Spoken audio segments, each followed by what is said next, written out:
온 신학입니다. 면류관이라는 말이 또 성경에 나오잖아요. 디모데후서 2장 5절에 경기하는 자가 법대로 경기하지 아니하면 면류관을 얻지 못할 것이니라. 상을 못 받는다는 거예요. 찬란하게 영광스러운 그런 면류관, 그게 나의 것이 못 된다, 그런 말씀이에요. 마지막 날 주님께서는 우리의 죄악을 씻어주시고 은혜의 경이로움을 경험하지요. 정말 내 죄악들이 엄청나게 큰데 그 죄악이 그냥 있으면 나는 심판을 받아가지고 엄청나게 고생을 해야 되는데, 하나님께서 우리의 죄악을 씻어주시니까, 주님의 피로 죄악을 씻어주시니까 참 은혜의 경이로움을 우리가 경험하는 날입니다. 그런데 우리가 주님을 위한 삶이 하나도 없었으면은 뭐 상 받을 게 하나도 없는 거예요. 예수님의 말씀을 우리가 한번 보십시다. 내가 진실로 진실로 너희에게 이르노니 하나님 나라를 위하여 집이나 아내나 형제나 부모나 자식을 버린 자는 현세에 여러 배를 받고 내세에 영생을 받지 못할 자가 없느니라. 누가복음 18장 29절에서 30절. 주님을 위해서 살면은 현세에도 복이 온다는 거예요. 현세에도 여러 배 복이 온다는 것입니다. 그리고 내세 영원한 생명이 우리를 기다리고 있다. 나로 말미암아 너희를 욕하고 박해하고 거짓으로 너희를 거슬러 모든 악한 말을 할 때에는 너희에게 복이 있나니 기뻐하고 즐거워하라. 하늘에서 너희 상이 크니라. 마태복음 5장 11절 12절. 우리가 이 땅에서 주님을 위해서 박해를 많이 받으면은 하늘에서 상이 크다는 거예요. 하늘에서 상이 크다. 그러니까 기뻐하고 즐거워하라는 거예요. 기뻐하고 즐거워하라.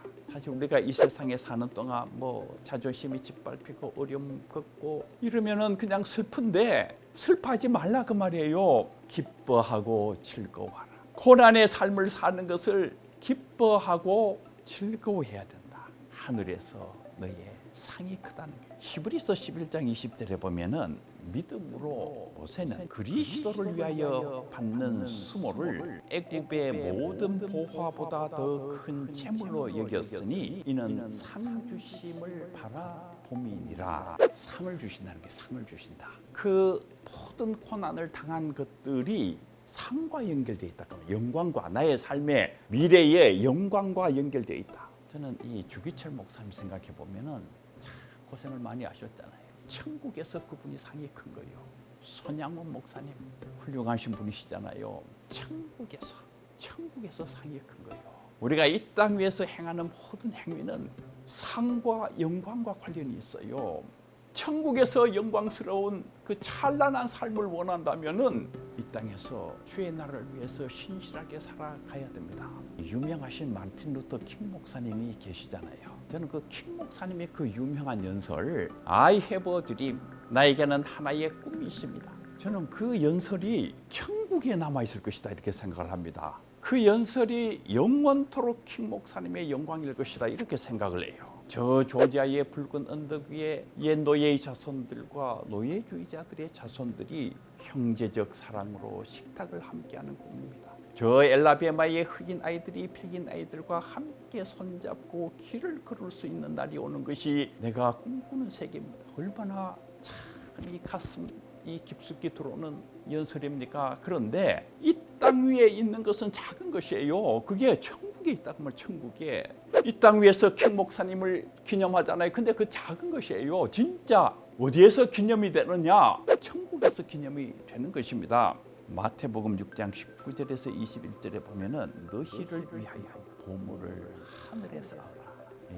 대다수 사람들은 보물을 땅에 쌓아요. 그런데 보물을 하늘에 쌓아야 된다. 이 하늘에 쌓는 가장 큰 이유는 주님을 위해서, 우리는 그렇게 생각하기 쉬운데 그게 아니고 너 자신을 위해서. 1차적으로는 너 자신을 위해서. 너 자신을 위해서 보물을 하늘에 쌓아야 돼. 돈만 하늘에 쌓는 게 아니에요. 우리의 명예도 하늘에 쌓는 것입니다. 그 킹 목사님의 I have a dream, 그 위대한 연설이 하늘에 있어요. 우리의 시간도 하늘에 쌓는 거요. 모든 것을 다 하늘에 쌓아야 된다 그 말입니다. 누구를 위하여? 너 자신을 위하여. 물론 그것이 이웃을 위한 삶일 수도 있고 주님을 위한 삶일 수도 있습니다. 그런데 1차적으로는 너 자신을 위하여. 너 자신을 위하여 보물을 하늘에 쌓아야 된다. 이 성경은 복의 길을 가르치는 교과서예요. 성경을 읽어보면 복에 관한 이야기가 굉장히 많습니다. 이 복의 길은 상 받는 길하고 이렇게 연결될 거예요. 그러니까 우리가 어떻게 살면은 복을 받고, 어떻게 살면은 상을 받고, 어떻게 살면은 영광스러워지는가, 그거를 가르치는 책이 성경이에요. 이렇게 귀중한 책이 없습니다. 그런데 그 복의 길, 그 상 받는 길, 영광스러워지는 길, 그 핵심이 두 가지. 그러니까 이 두 가지를 철저하게 기억을 해야 돼요. 우리의 자녀들에게도 이 두 가지를 정말 잘 가르쳐 줘야 됩니다. 그 복의 길의 첫째가 뭐냐면은 하나님을 사랑하는 게 복의 길이에요. 하나님을 사랑하는 것. 하나님을 알고 하나님을 사랑하고 하나님을 위해서 살아가는 것이 이게 복의 길의 첫째입니다. 네 하나님 여호와를 섬기라. 그리하면 여호와가 너희의 양식과 물의 복을 내리니 너희 중에 병을 제하리니. 출애굽기 23장 25절의 말씀이에요. 옛날에 그 가나안 땅이 정말 어려운 땅이잖아요. 양식이 없는 땅이고 물이 없는 땅이고 또 질병이 많아서 아이들이 태어나면은 얼마 자라지 못해서 죽는 그런 땅이잖아요. 그런데 여호와를 섬기면은, 여호와를 사랑하면은 양식과 물에 복을 내리신다는 것입니다. 그리고 병을 없게 하신다. 다음 편에 계속됩니다.